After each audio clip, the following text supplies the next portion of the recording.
ছোট ইলিশ দিয়ে আলু পটলের এই রেসিপি এতটাই মজার যে আপনি এক প্লেট ভাত নিমেষেই শেষ করে ফেলবেন। এই ছোট ইলিশগুলো দিয়ে এভাবে যদি সবজি দিয়ে রান্না করা হয় খেতে কিন্তু ভীষণ মজার হয়। তো এখানে আমি নিয়েছি পটল আর নিয়েছি ছোট ছোট কিছু ইলিশ মাছ।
তো এতক্ষণ দেখতেই পেয়েছেন আমি কিন্তু মাছগুলো দুই ব্যাচে ভেজে নিয়েছি, তবে সবগুলোই কিন্তু হালকা করে ভেজে নিয়েছি।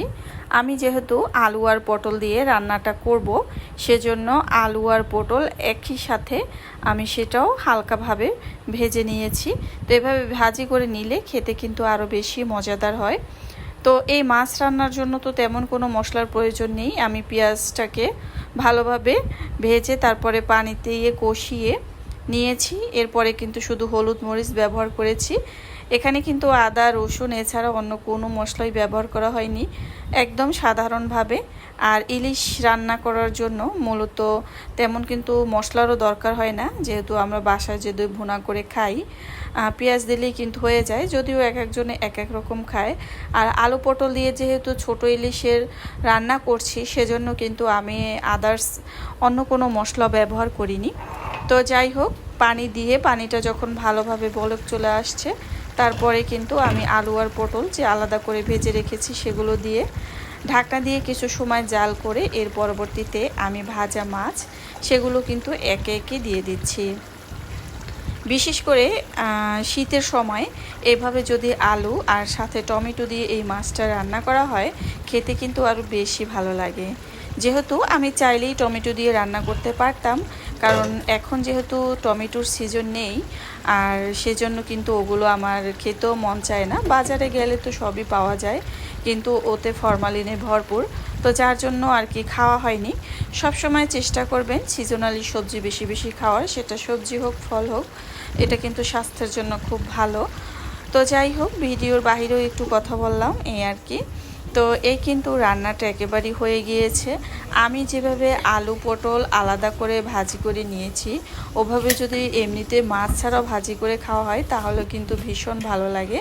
তো যাই হোক, একের ভিতরে দুই, আমি কিন্তু একই ছোট ইলিশ মাছ দিয়ে দুইটা রেসিপি করে নিয়েছি। বড় বড় যে সাইজের ইলিশ ছিল 3-4টা, তো সেগুলো কিন্তু আমি মাছ কিন্তু সব একই সাথে ভাজি করেছি, তবে এইটা একটু আলাদা করেছি, ভুনা করে নিয়েছি আর কি। তো এই 4টা ইলিশ মাছ আমি অন্য একটা কড়াইতে আলাদাভাবে ভুনা করে নিয়েছি। তো এটা কিন্তু আসলে আমি মনে মনে ভাবছিলাম যে একের ভিতরে দুই, এই আর কি। তো দুইটা রান্না হয়ে গেল একই মাছ দিয়ে। তো এইভাবে রান্না করে যদি মানে মাছটা ভাজি করে ভুনা করা হয় তাহলে কিন্তু আরও বেশি ভালো লাগে। আর তরকারি দিয়ে রান্না করলে সেটা কিন্তু আবার অন্য রকমের টেস্ট। তো দুইটাই রেখেছি এই আর কি। তো যাই হোক, সব কিছুই আপনাদের সাথে শেয়ার করি, এই জন্য এটাও শেয়ার করা। তবে এখানে আমি আরও একটু ভিডিও শেয়ার করছি। আর এখানে হচ্ছে আমি চিংড়ি মাছ সেটা ভুনা করব। তো চিংড়ি মাছটা ভুনা করব, এই জন্য কিন্তু মশলাগুলো আগে ভালোভাবে কষিয়ে নিয়েছি। তো মশলা কষিয়ে তারপরে কিন্তু আমি মাছগুলো দিয়ে দিব। এখানে কিন্তু আমি চিংড়িগুলো এভাবে আর কি কাঁচা কষিয়ে তারপরে ভুনা করে নিচ্ছি। এভাবে কিন্তু আপনি এই চিংড়ি মাছগুলো কিন্তু অনেক বড় না, আবার বলতে গেলে ছোটই, তারপরও অতটাও ছোট নয়। তবে দেখা যায় চিংড়ি মাছ কাটার পরে কিন্তু অনেক ছোট হয়ে যায়। আর মাছের পেটে কিন্তু ভালোই মাশাআল্লাহ ডিম ছিল। তো যাই হোক, আমি কিন্তু এভাবে আলাদা করে তেলে কিন্তু আর চিংড়ি মাছটা ভাজি করলাম না, এভাবে কাঁচাই কিন্তু মশলার সাথে বেশ কয়েকবার কষিয়ে কষিয়ে রান্না করলে কিন্তু ভীষণ ভালো লাগে খেতে। আর চিংড়ির যে অরিজিনাল যে ফ্লেভার সেটাও কিন্তু থেকে যায়। তো এই তো আমার চিংড়ি মাছটা ভুনা করতে কিন্তু বেশিও একটা সময় লাগেনি। আর আমি আস্তে ধীরে করে এভাবে চিংড়ি মাছ ভুনা করে নিয়েছি। আর চিংড়ি ভুনা তো আমার বাসায় অনেক বেশি পছন্দ করে আমার ছেলে আর আমার হাজব্যান্ড। আমিও খাই, সব থেকেই কম বেশি খাই, তবে অত একটা বেশি পছন্দ না। আসলে দেখা যায় বেশিরভাগ সময় চিংড়ি মাছ ইলিশ মাছ খাওয়া হয়, মাঝে মাঝে যদি খাওয়া হয় তখন কিন্তু একটু বেশি ভালো লাগে। আর সব সময় যদি খাওয়া হয় তাহলে কিন্তু ওরকম একটা আকর্ষণ থাকে না, এই আর কি। ভালো যে বাসি না তা না, অবশ্যই ভালো লাগে খেতে চিংড়ি মাছ, কিন্তু সব সময় আসলে ভালো লাগে না, এই ব্যাপার আর কি। তো যাই হোক, সব কিছুর জন্য আলহামদুলিল্লাহ খেতে পারছি, এটাই অনেক। তো এই তো আমার চিংড়ি ভুনার ফাইনাল লুক হয়ে গিয়েছে, চিংড়ি মাছটা ভুনা। আর এখন কিন্তু আমি চুলা রাসটা অফ করে দিব। তো যদিও চিংড়ি ভুনা এটা ছিল অন্য আরেক দিনের ভিডিও, তবে আজকে রান্না করে খেয়েছি। ইলিশ মাছ আলাদা করে ভুনা করে আর আলু পটল দিয়ে রান্না করেছি।